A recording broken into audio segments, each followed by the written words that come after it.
Hey everybody, it's Billy and Edwin Hello, DCC. from DCC, Yeah. and we're really just been pumped up lately, kind of preparing and getting ready to share a lot about Revelation. Revelation, I think, is Edwin's favorite book of the Bible. Is that right? Yeah, I, Yeah. I would say so. Yeah. Okay. Yeah. Okay.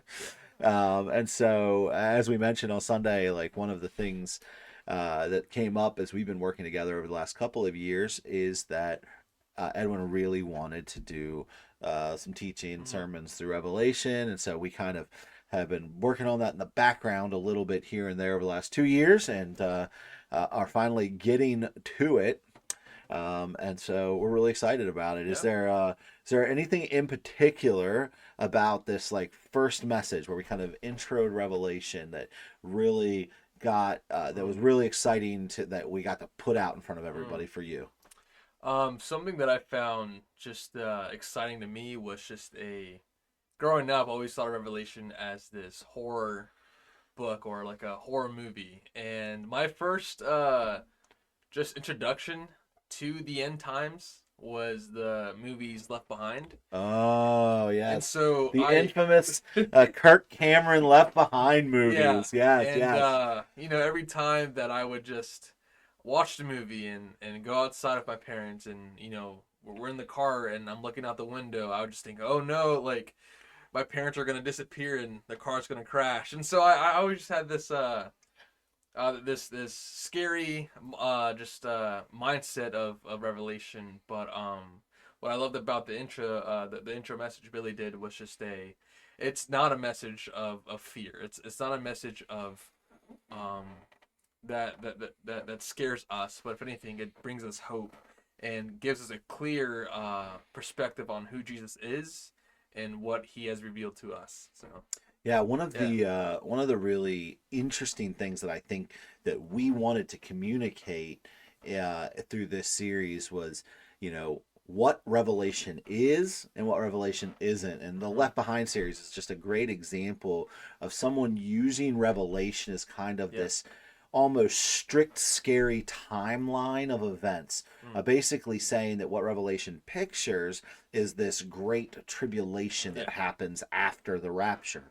I don't think we find that to be what Revelation is. Mm. In fact, on Sunday, and let me show this on the screen, we kind of shared a definition of what Revelation is. And I wanted to walk through that, just talk about that for a few minutes, trying to be a little more clear because we didn't get a chance to go through all of the details of this so well. But this is kind of the definition that we put out there on Sunday. And Mm. it's this. I'm just going to read it all the way through, and then we're going to talk about some of the things with that. The book of Revelation is a pastoral, prophetic, and apocalyptic vision that reveals the spiritual realities behind the church's tribulations, primarily those caused by the Roman Empire's political and religious oppression in the first century. Through vivid imagery, deeply rooted in Old Testament language and symbols, Revelation calls the church to resist compromise and endure faithfully, trusting that the Lamb who was slain now reigns. It unveils not a roadmap for escaping tribulation, but a vision of God's victory through Jesus, who is making all things new. Mm. What do you think, Edwin? Anything just jump out of you at Yeah. that? Something that just jumps out at me is the fact that we have Old Testament language. Mm, When I think of Revelation, I think of the future. I think of, 2050. I think of later on. I'm like, this has nothing to do with anything else in the Bible. But when you get to sit down, study, and read, you see how rich it is in the Old Testament, and it gives you this. I don't know if you would describe it as this, but I feel just assured about how it's all connected together. yeah. Assured of how from the Old Testament, New Testament, it all points to Jesus and just how it's I don't know, it's beautiful. I It's, agree completely. so One of the really cool resources that we've discovered is this book by Robert Lowry, Revelation's Rhapsody. And the actual book is great, but I was showing Edwin one of my favorite things is at the back of the book, there's this appendix. I don't know if you can see it on the screen so well, but basically it walks through like Revelation 1:1 and then all the Old Testament allusions to Revelation 1:1. Yeah. Because here's the thing is we sometimes look at Revelation's imagery, and instead of immediately, like you were talking about, jumping to asking, well, where do we see this imagery through in the Old Testament to Mm. help us define and understand it, we kind of just jump and go, well, what does that look like to us, Yeah. and I think that's a really bad first step to take. Yeah. Because I think I read that approximately 1/5 of the contents in Revelation reflect Old Testament passages. And I would even make a contention that that number might be low. It might be even more than that. Even though what's really interesting about that is there's no direct quotations from the Old Mm. Testament. They're just kind of Yeah. allusions to it. Yeah. Like, for example, we were just talking before we turned the camera on Mm-hmm. about that one passage from one of the letters to the churches. Yeah. And it said they'll go through tribulation for 10 days. And I was like, and just saw the connection. Well, that kind of connects back to Daniel, Mm-hmm. where they had 10 days, right? Yeah, Something. it was 10 days. There, it had to face the trials. Yeah, and So so it was one of these kind of really interesting things that we begin to see. It's so deeply rooted in the Old Testament, and I think that we have to, before we try to make any kind of modern jump, and that's fine. Like let's talk about what this might mean yeah. in our present context for sure.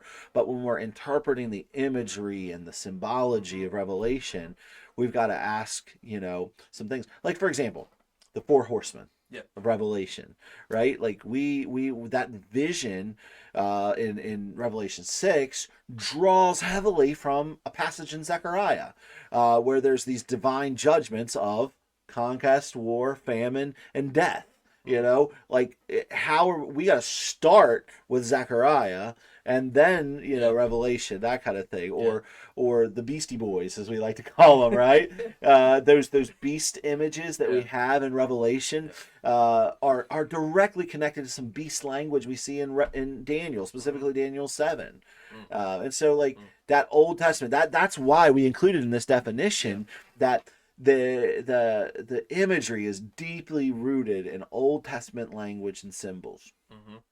One of Yeah. the really interesting things, and we did this very intentionally, is that opening line. The Book of Revelation is a pastoral, prophetic, and apocalyptic vision. That's really talking about the genre of Revelation. Genre is hugely important in understanding literature, right? You got to understand whether you're reading, first off, a fiction or a Yeah. nonfiction story. You got to understand what style and perspective it is. You're going to read something different if it's a story written for children versus a story written for adults. You're going to read something different if it's a personal letter from one person to another versus kind of a essay written for wide consumption versus a story in Yeah. that kind of Yeah. format. And so throughout our Bible we have different genres. Mm-hmm. We have narrative genres. I think of the Gospels as an example. I think of some of the books like First and Second Kings and First and Second Chronicles. These are narrative, almost histories that we have in the Bible. But in other places we have letters, Yeah. like the Apostle Paul writes letters to specific churches dealing with specific problems in those churches. Sometimes just not really problems, just good things, but Yeah. not very often. Yeah. Yeah. Paul. And so when we wrote this sentence, this pastoral, prophetic, and apocalyptic, what we're talking about are some of those different genres. Mm. First off, in Revelation, we see that letter format, Yeah. right? We see it, first of all, most primarily To John. well, John Or writing to the yeah. seven Church. churches. Yeah. Yeah. Yeah, the seven churches in Asia Minor. I think that's one of Edwin's favorite parts of it. Yeah. Because every time we talk, he keeps going back to the seven churches, and I love that. And we were actually just talking about this because Edwin and I were kind of deciding who was teaching what coming up, Mm. and we were talking about those seven churches and their faithfulness and failure Yeah. out front. And so when we say that the Book of Revelation's pastoral, what we mean is it's meant to strengthen and guide these early church, these early Christian communities. Um, Like for instance, we have Ephesus, the church in Ephesus, Hmm. John writes to, is praised for its perseverance, but kind of admonished for losing its first love. Yeah. So we've got this both thing, right, going Yeah. on. And we need that in the church today, right? So when you read the book of Revelation, what I would just like, let me throw this out there Okay. to you. Yeah. What kind of pastoral aspects of it, that kind of letter aspect, that kind of, hey, it's meant to strengthen and guide and Mm. to correct the community. Which one of those stands out to you the most, would you say? I mean, um, To put you on the spot a I little I bit. don't know if there's any specific one that stands out to me the most. Okay. But what I do love is the fact that we all fail. Mm, We all do, yes. and we need encouragement. We need love, and especially truth. And something that Jesus does, as he's telling the church, is like, "Hey, I see your work. I see your struggle. I see just what you're doing and trying to love me and honor me. But here's the thing: this is where you're struggling." But he doesn't stop there. He doesn't just go, "This is where you're struggling," and ends it. But he gives them assurance. He gives them encouragement and hope that if they keep following him, that everything will be just right. Hmm. And so that's Yeah, that's that call to it's that call. endurance And that so we've yeah, talked about. Yeah. and it's just something we see throughout. So Hmm. I don't know if there's a specific one that I like, but I just like the main message going on there. I like it. I like it. Yeah.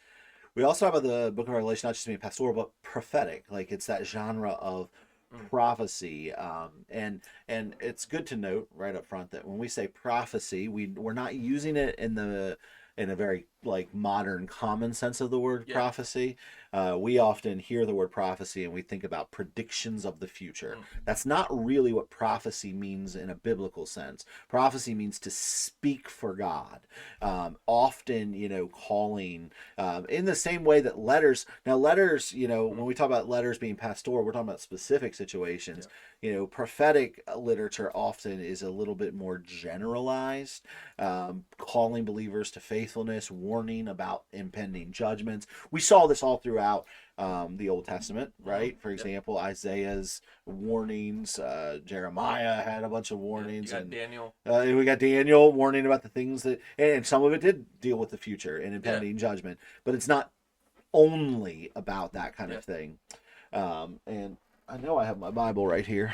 Let me. I love like Revelation actually opens up calling itself prophetic literature. Mm. Revelation 1:3, right at the very beginning of Revelation, says, "Blessed is the one who reads the words of this prophecy." Mm. This prophecy, and blessed is he who hears it, and who keeps what is written in it, for the time is near. And so these are words meant for us. They're Mm-hmm. meant to be heard as an urgent message for the Yep. church.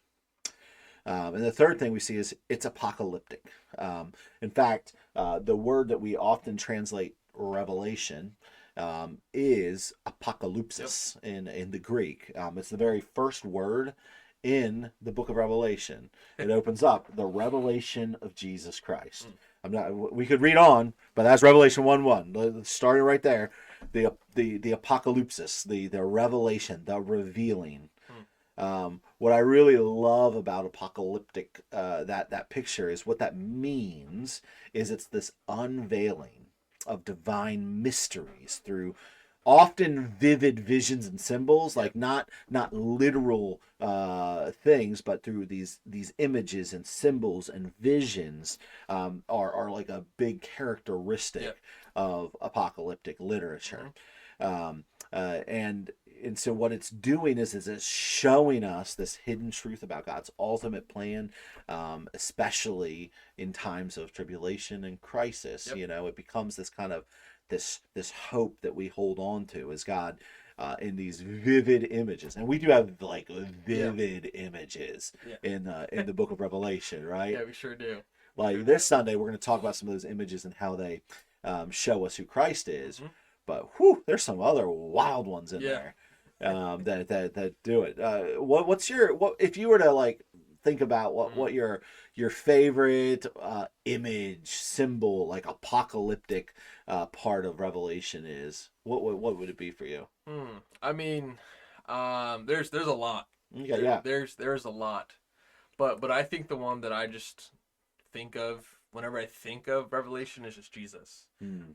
This is just this wonderful, awestruck image of him in this light and this glory, and I'm like, that's what I think about when I think of him, Mm. and it's just these cool, just images pop in my head. It's just Absolutely. yeah, yeah, I've preached on a number of occasions about how when we pray, hmm we're praying to Jesus yeah, now yep, as he is, like risen, glorified, and mm, reigning. And so the images we get in Revelation are the images of the Jesus we're praying yeah, to right now. it's awesome. That reigning, victorious king in Yeah, Revelation 1, that lamb who was slain in the throne room, who has the authority to open the scroll and break the seals, the yeah, one who is worthy to receive all of the worship and honor and fame and wealth, right? yeah, The one who's coming riding on the white horse in Revelation yeah, 19, yeah, right? With victory, with the sword in his yeah, mouth, and so like I love, but what we sometimes mix up, mm, right? There's nothing to denigrate Jesus when he walked here on earth. yeah, What for I'm trying to sure, say, not for at sure. all. But what I'm trying to say is that was a moment in history where the second person of the Godhead, Yeah, the Son, released, emptied himself, as Philippians 2 says, hmm gave up his glory in some way and yeah, stepped into yeah, humanity. But what we know is that when he prayed at the end of his ministry, he said, basically, John 17, Father, give me back my glory. mm, And he did. yeah, And so when we pray to Jesus now, we're praying the only Jesus that we've ever prayed to, the only Jesus we've ever sung to, the only Jesus we've ever worshiped is the Jesus that is glorified mm, and risen and reigning yeah, and powerful. And there's something, just this apocalyptic vision hmm of Revelation gives us a glimpse into these hidden truths, yeah, and yeah, gives us some hope to for hold sure, on to. And I for love sure. that. I love that about No, Revelation. that's great. That's great. It Yeah, also gives us some apocalyptic visions of our enemies, yeah, too, no, yeah, as dragons and giant, multi-headed, yeah, multi-horned beasts, and I love all that. And we're gonna yeah, we're gonna talk about that eventually as well, too. Um, uh, we did kind of talk a little bit about the spiritual realities behind the church's tribulations, mm, primarily those caused by the Roman Empire's hmm political and religious oppression in the first century. Um, what we've talked about, and I think we're trying to communicate, is that Revelation was written in a historical context to a group of people going through something. hmm And that early church going through that oppression by Rome was a big part of what Revelation is all yeah, about. And so, kind of rooting our understanding of Revelation in that original context, I think, is very, very important. yeah, And it's also one of the mistakes that people make with Revelation hmm is they divorce Revelation from yeah. its first century context.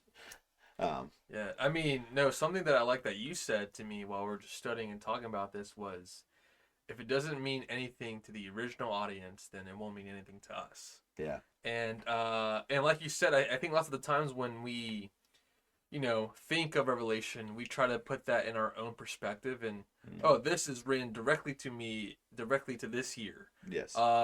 And I get that. There's nothing wrong with some personal application or individual Right. thinking, but I think we have to approach this saying, hey, let's go check out what happened to these Mm. churches in Hmm. Revelation. Let's go, read and see what's actually going on in the audiences and what's going on in the churches. So, Absolutely. yeah, Well, and it's one of those things where we don't we kind of do this typically with a lot of our other yeah, biblical studies, yeah, right? Like yeah, we want to know when we see that the book of Philippians is written to the church in Philippi. We want to know the history of that church. yeah, We want to know what's going on in Philippi in the first century. We want to know all those things. And so when we see that this book was originally written to the seven churches in Asia Minor, we want to know what's going yeah, on behind all of that. And that's going to help us understand all of these things. You know, Mm-hmm. this depiction of the beasts. We have to first and foremost recognize that that church was going to read that, understanding that that beast was Rome, Yep. right? Yep. And that the power behind Rome was Satan, you know, and he Yeah. was causing destruction, and it's all of this picture. Now we can absolutely find application to our modern Yeah. context. It's just not only about our modern Exactly. context, you Exactly. know. It was written for us, but it wasn't written to us, Mm-hmm. and we got to remember that sometimes. It was written to those early Yeah. Christians, and what we can kind of walk away from it is there's this huge critique of this kind of empire power structure Yeah. ruling through violence and all those kinds of things. And when we read Revelation that way, it I think it becomes clear it's not a puzzle to Yeah. solve, right? Like we're not like it's this they knew what it was about when they read Yeah. it, Yeah. right? It's They not. It's knew not a Rubik's cube. it's not a Rubik's. Have you ever solved a Rubik's cube? I have not actually. I've No. never actually solved a No. Rubik's Me neither. cube. I've read through some methods for like figuring out how to Yeah. solve it, and they don't make sense to me. If you're a Rubik's cube Yeah. I savant, don't know how to. you're way smarter than me for sure. I'm gonna just stick to like biblical interpretation. You Yeah. know, is what I want to do. Finally, we talked a little bit at the end of this definition about the purpose of Revelation, right? Mm. What it's a call for, because sometimes people use Revelation as kind of this scare tactic, Yeah. right? I Yeah. think I think I think that's the whole purpose of the Left Behind series. Yeah. It's It a. it's supposed to scare. It did Yeah. scare you. It did scare It, me. it's supposed to. It scared to the point where I didn't want to read the book Yes. or even think about it. Yep. And what I would say is, you know, this whole picture image of this scary Yeah. book, and so don't get left behind, Yeah. you know, because the world's going to be a mess. It's going to be scary. I think is not what it's a call for. Like Yeah. that's not what the picture of Revelation's about. It's not about some post-rapture Yeah. tribulation period. What it's about is about the tribulations that we're going to go through, Mm-hmm.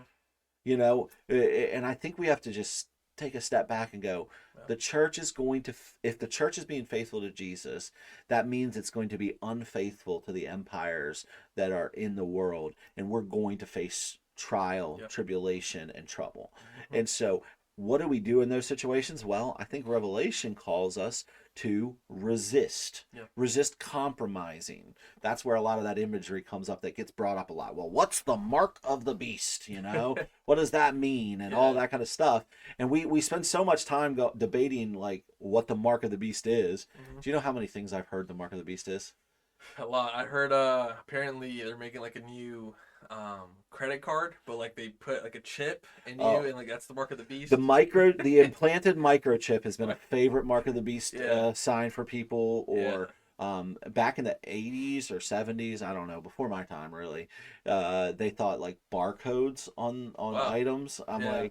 like, so the mark of the beast is on my Revelation book right here, if they're right about that, or all sorts of things Yeah. referred to as the mark of the beast. Some people who are very anti-tattoos think Yeah. tattoos are the mark of the beast, Yeah. that kind of thing. But really, what I want to get to is I don't think that's what it was written for. Mm. I think what it's a call to resist the mark of the beast is Yeah. to do things in a beastly way. And instead of us like sitting here stressing and worrying Yeah. about is this one physical thing the mark of the Yeah. beast, we would do better to reflect on, are we marked by the Mm. beast and how we're doing life and how we're Yep. living and how we're doing these things. And I think that that's a better first step. Yeah. And maybe there will be at some point in history an actual physical material Maybe, mark of the yeah. beast. I'm not sure. Yeah.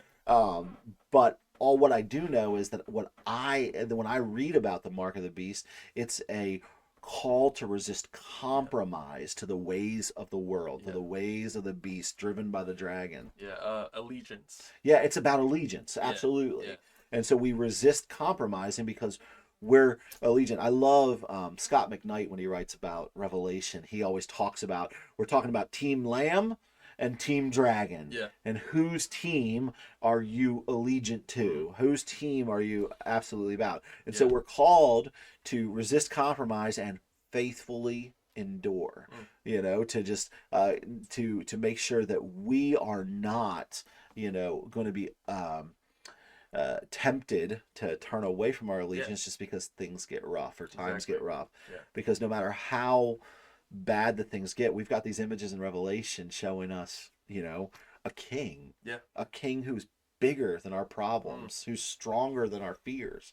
Mm. And so he's the one to remain faithful to. And we have those promises, like especially to the seven churches, Yeah. about how, if we're faithful to the end, he's got a crown of life, Exactly. this beautiful thing. And ultimately that vision in 21 and 22 about how we've got this new Jerusalem. Yeah. We've got this new heavens and new earth, a place of absolute intimacy, beauty, and peace with God that we look forward to. Mm. And it's not really an escape from this earth. What Yeah. I love is that ultimately the vision of Revelation, and like we kind of note in this definition, it's not really a roadmap for escaping tribulation or escaping the earth, Yeah. but it's this: God has won a victory through Jesus, and Mm-hmm. ultimately that victory is going to be fulfilled in seeing the restoration of Mm. all of creation. Mm-hmm. And that's a beautiful thing. And Yeah. so I just, man, I hope that our people Yeah. can Yeah. get a heart for Revelation that is not so doom and gloom and dire, but Yeah. it's a message of hope Mm-hmm. and peace and restoration, and it is a beautiful thing, and it's absolutely relevant to us today, even if it's not all about Yeah. today. Yeah. And anything else you want to add? No, I mean, adding to the, I guess, creation is for my, personal, just story perspective was, I always thought creation was just gonna poof, like no more creation. Oh Um, yeah, but like just seeing how God has a plan for restoring creation, and going back to the Garden of the Eden, it's just it's beautiful. It's so beautiful to know that He cares about creation, cares about us, and He's not just going to destroy it, but rather restore it. And that's image I always had in my head was Revelation was always about destroying creation, yeah. but it's about restoring. It is, So yeah, and that is it. It's really amazing. yeah, It's really amazing. yeah, Well, it's been really fun. Chat a little bit about this definition of Revelation. Thanks for jumping in and joining us for yeah, these 25, 27 minutes or so. But thanks, Edwin, for yeah. jumping in, No, thank you. It's been and awesome. we'll see you guys soon. All right, bye bye. Bye.